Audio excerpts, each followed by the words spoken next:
I'm your host, Benjamin Beaver. Let's grab a brew and interview. And I'm sitting with two real estate agents that have been in the business. Gosh, how long have you guys been in the business now? This is Mark Young and Gary Stouffer from Akron. 38 years. Going on 10 and a half years.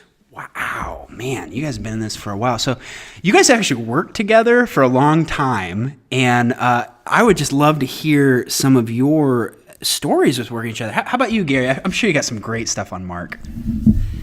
I'll let Mark tell the story. All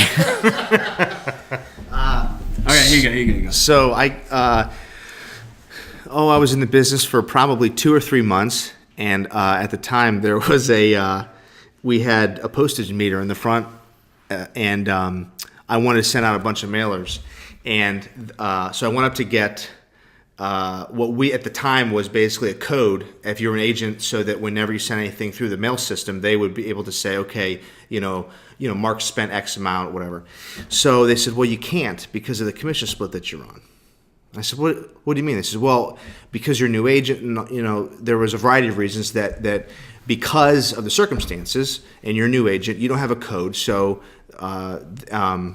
anyway, so you have to go to the store or whatever, and you have to get your own. And so I said, this is ridiculous. Oh, stamps. Yeah. So the stamps is what you had to get on your own. So I said, no. This is a policy that should change immediately. Oh, because you were new, and being new mean you knew everything. Right? Clearly, I saw a flaw in the system. So I decided to email Gary, and it was a paragraph long about, let me tell you what happened, and let me tell you the circumstances, and it's ridiculous. Yeah, that's the word. That was the word that I used. This is ridiculous. I said, this is ridiculous. And so anyway, Mark was probably in the business, what? No, couple months. Couple months. Months. I knew it wasn't very short because I want to go take this for 10 years. Yeah, I know. So I sent out the email.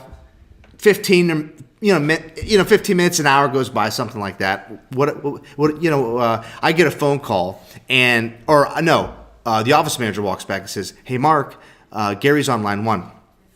And I said, "Oh, okay." And instantly, I thought one of two thoughts.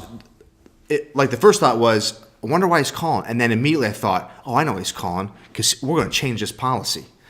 So I said, "Hey, Gary." And he says, "Hey, Mark, sitting at my desk here, and I was just handed this email that you sent me. So something about you got an issue with how the postage is handled?" And I said, "Yeah." And he said, "Yeah, I've been reading over this, and apparently you're saying it's ridiculous." And I said, "Yeah, it is ridiculous." He said, "Let me tell you what's ridiculous, is that you took the time to send me this email. Don't ever send me another email like this again." Click. It hung up on him. And I thought, well, at least I know the game rules. I understand if there's a problem, I should pick up the phone and I should handle the problem over the phone. And oddly enough, it was a lesson I don't think he was trying to teach me at the time, but that I learned is when you have to have a hard conversation, just pick up the phone and have the conversation, and don't be a keyboard hero. True. Well, it goes back to what I can remember thinking. If you don't mind me saying this, Mark, my 23 or 24-year-old nephew calls me. He just finished working at 1-800-I-GOT-JUNK, and he's going to tell me off in an email. I thought, this is going to stop now. So I called him up, and that's what I did. I said, don't ever send me an email like that again. And I hung up on him. It was, you know what? It was refreshingly honest. But it really was. It was good. Mm-hmm. It really was good for our relationship. It was good because I didn't have to worry about being frustrated later. It created the standard. Yeah. And it was good. And I can't say, and I should say I can't. I can say that I don't have a better relationship with another person outside my personal family than I have with Mark. We're very open. He comes to me. He knows, don't go sending me an email. He comes to me directly. He gives his case, and I go, yeah, you're right. Or, yeah, I'll change that. Or, Mark, here's the reason. Here's the problem. And we go from there. And if he feels strongly about it, he does what anybody would do, which is try to convince me otherwise. And then I either change my mind or I say, no, I know, it's a discussion. But it was good. It was good for us, and it was good for him, because he came from a position of poor communication, which is you don't communicate bad news in email or text. And he's made it a policy, and because of that, you can talk about how many sales that you've either made or relationships you've kept because of not sending him some crappy email. So what we're seeing here is really the relationship between a mentor, being Gary, and mentee, which is Mark. And this is a huge thing in your business as you're learning as a real estate agent, or even just in your small business. You need to find somebody that can hang up on you, that can call out your crap and tell you the truth. And so, Mark, how's that played out then? Like, that's great. We had this story, and then you quit real estate. No, like, what happened from there? Well, from there, I realized what was cool, actually. And see, here's the thing. At the time, the emotion was all over the place. Number one, it's my uncle. So I thought, well, he hung up on me. That's a little rude.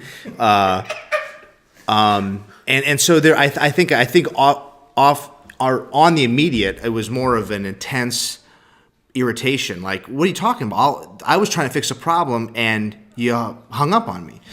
Then we talked about it later, just about the circumstance, and he gave me a chance to plead my case. Now, it didn't really change anything, and he explained all the reasons why, which is completely fine.